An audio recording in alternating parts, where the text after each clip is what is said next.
Seguimos en Alfil TV y le damos la bienvenida a Norman Berra, analista de la opinión pública. Gracias por venir. ¿Cómo estás? ¿Cómo estás? ¿Todo bien? Bueno, qué semana para desmenuzar, ¿eh? Pasó absolutamente de todo, pero bueno, lo más importante es lo que aconteció allí en el Senado de la Nación. ¿Cómo crees que interpretó la gente esa votación, ese resultado, esa primera ley para el Ejecutivo, para Milei? Bueno, hay un proyecto que venía muy debatido, un debate largo, se cayó, después volvió, fue amputado, fue cortado en muchas partes, terminó siendo una ley mucho más chica, un proyecto de ley más pequeño, y lo cierto es que las mediciones todas venían mostrando mucha polarización. Sistemáticamente la oposición al proyecto es más vigorosa que la aprobación del proyecto. Por supuesto que hay matices, depende de quién votaron en el balotaje, quién votaron en primera vuelta, pero en la serie de las últimas 10 mediciones siempre tenés 5 o 7 puntos arriba el desacuerdo que el acuerdo, en promedio, ¿no? O sea, arriba el desacuerdo. Exactamente. Es más robusta la oposición, digamos, está más fidelizada que la gente a favor. Con los matices del caso, por supuesto. Si vos vas a un análisis, un suma a los votantes de Milei te va a dar amplio acuerdo, un suma a los votantes de Burri te va a dar amplio acuerdo, si vas a más amplio desacuerdo, y después están los votantes de Schiaretti o de Bregman, que ahí hay matices, pero en general en ese agrupado también hay un poco más de acuerdo que de desacuerdo que de acuerdo, perdón. Norman, un asunto que está no directamente conectado, pero bastante conectado. ¿Cómo marchan en Córdoba las imágenes de Milei y de Yarlora? Bueno, se cumplieron 6 meses de todas las gestiones. Lo que hay que decir primero es que la agenda está como muy nacionalizada, ¿no? La gente está pensando más en lo que hace el gobierno nacional y en todo caso en cómo repercute eso a nivel local que en lo que hace el intendente o hace el gobernador. Eso es lo primero que hay que tener en cuenta. Hoy, digamos, la expectativa de la gente está puesta en la gestión nacional porque Córdoba, no nos olvidemos, votó 74% a Milei, o sea, un voto muy masivo. Entonces, claramente hay una mayoría que está esperando que la gestión nacional dé su resultado, su fruto, obviamente con una expectativa positiva de lo que está esperando.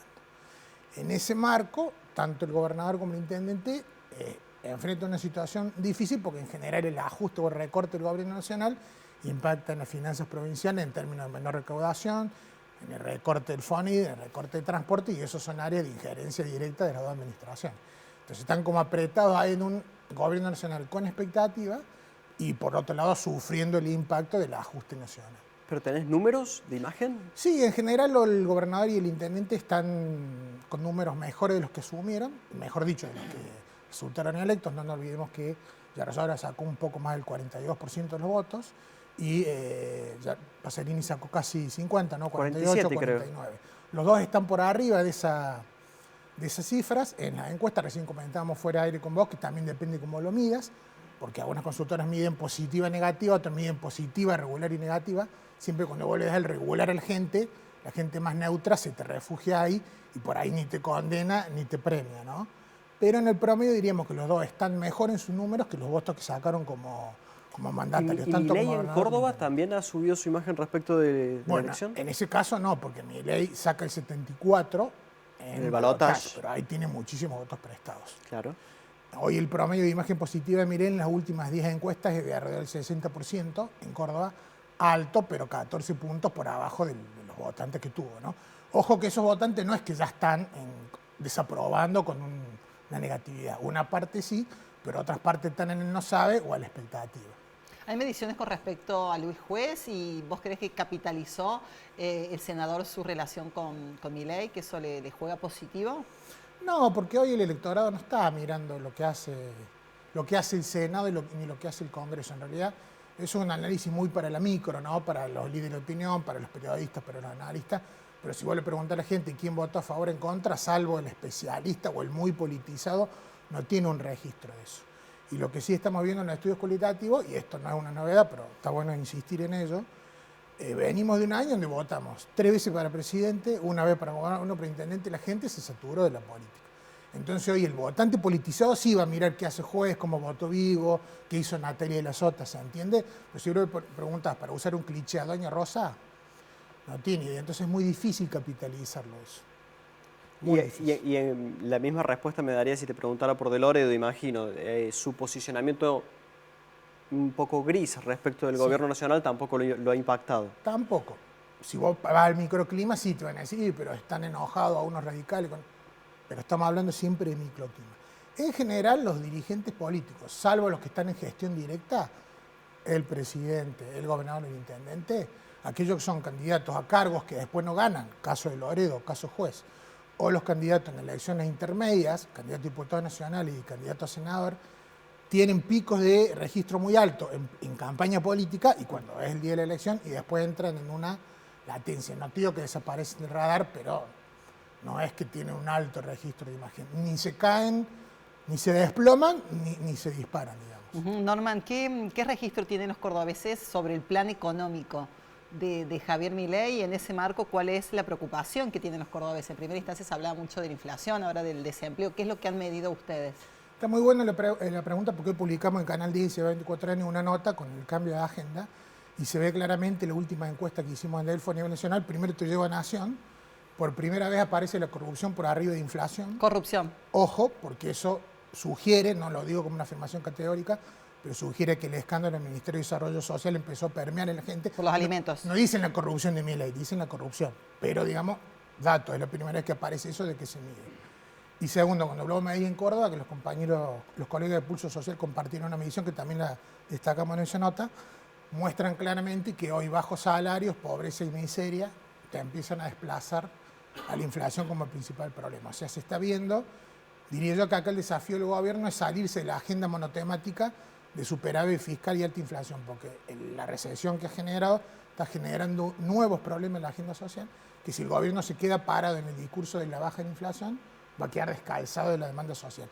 No estoy diciendo no es importante bajar la inflación, lo que estoy diciendo, ojo con los costos, porque si el costo de la baja de la inflación es un desempleo de 2 dígitos, es pan para hoy y hambre para mañana, ¿no?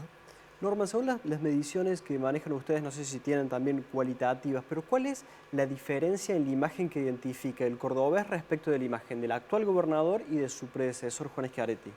Bueno, la principal diferencia es que estamos hablando de un gobernador, un ex gobernador Schiaretti que tuvo varios mandatos. Entonces tuvo mucho tiempo de crear una impronta de hacedor. Acá estamos hablando de un gobernador que lleva 6 meses en gestión, que lo que tiene más que nada es un residual de imagen muy bueno que dejó como intendente y todavía como gobernador tiene que definir una impronta.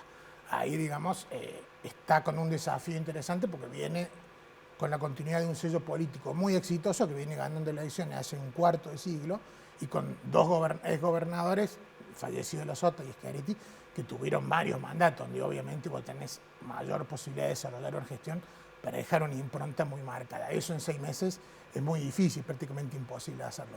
Y vuelvo de nuevo a esto que dije, con una agenda social muy cargada sobre el nacional, el gobernador está todavía acomodándose ahí. Pensaba en las elecciones de medio término, 2025, tal vez las nacionales. La figura de Schiaretti, ¿cómo la ves ante esta posible intención de avanzar hacia un reintento hacia la presidencia? ¿Y consideras que el contexto es positivo para pensar en un peronismo no kirchnerista y que crezca ese espacio de centro? Hay muchas preguntas en una sola. Bueno, a ver. Aprovecho que te tengo. Sí. 2025 faltan miles de años porque viste cómo es la política de... En la Argentina ni te cuento. En Argentina, pero bueno, lo primero que hay que decir que es que Schiaretti tiene un muy buen plafón como precandidato, si hoy lo midiera en una encuesta, porque se fue del gobierno con una imagen muy alta de gestión. Hay que pensar, por otro lado, que hay que ver el año que viene cómo es el armado político, si es Juntos por el Cambio y La Libertad Avanza por su lado, o si es una alianza entre Juntos por el Cambio y La Libertad Avanza, porque viste que depende de la semana que vos mires, están más cerca o más lejos de esa alianza. Entonces, incierto, porque decir, en un escenario de 3/3 con el peronismo cordobesista, La Libertad Avanza y Juntos por el Cambio, por otro lado, o Juntos por el Cambio de Patricia y otro de Mauricio, es complicado pensarlo hoy. Es muy, muy difícil. Yo diría que habría que ver más bien semana a semana cómo se va perfilando todo, porque por otro lado también es cierto que el año que viene va a ser un plebiscito, ¿no?, de la gestión de Milei. ¿Y se puede pensar en una postura, en un espacio de centro, este peronismo no kirchnerista, que crezca, que florezca? ¿A nivel nacional? Sí. Yo diría que hoy no, porque hoy vos tenés 2 situaciones. Tenés lo que lo votaron a Milei, que es el 56% de la población, que está esperando que Milei le vaya bien, porque apostó por eso. Tenés el 45% que lo votó a Massa, que no lo quiere a Milei, no espera nada de Milei, le gustaría que Milei se vaya pasado mañana. Entonces los primeros lo están mirando a Milei y los otros que están enojados con Milei no están mirando ni a Schiaretti ni a Yardora. Están mirando a Massa, están mirando a Kicillof o a Cristina en su defecto. O sea que claramente vos tenés ahí una situación de polarización. Esa es la foto de hoy.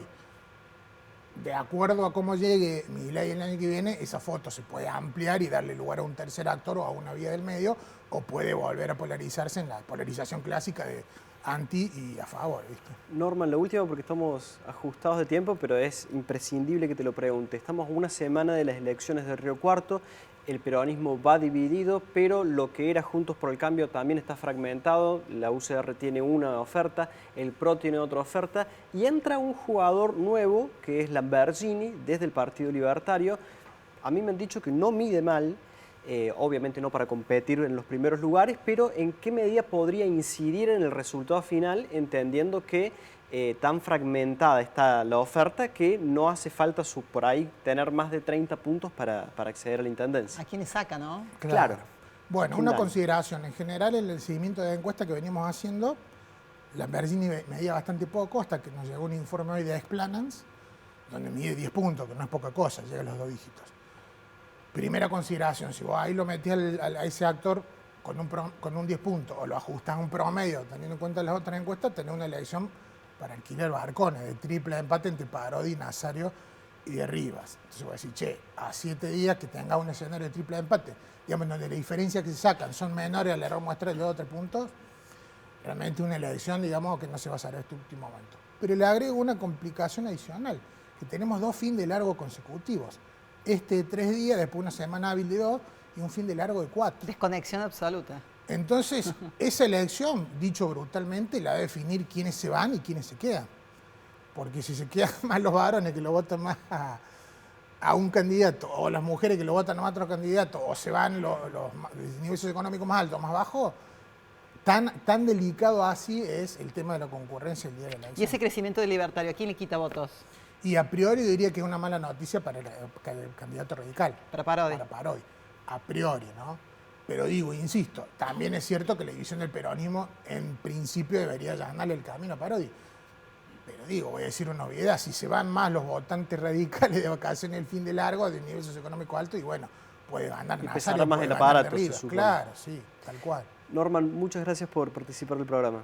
No, muchas gracias a ustedes. Gracias, va tan rápido, Norman, con conceptos tan interesantes que cuando engancho uno aparece otro. Así es, así es. Siempre a 10.000, ¿eh? Muchísimas gracias, Norman. Gracias un gustazo tenerte como siempre. Muchas gracias. Muy Nosotros nos vamos al último corte del programa y Dale. ya venimos con la contratapa cultural. Dale, relajamos un poco de tanta info que tiró Norman, ¿eh? Ya venimos.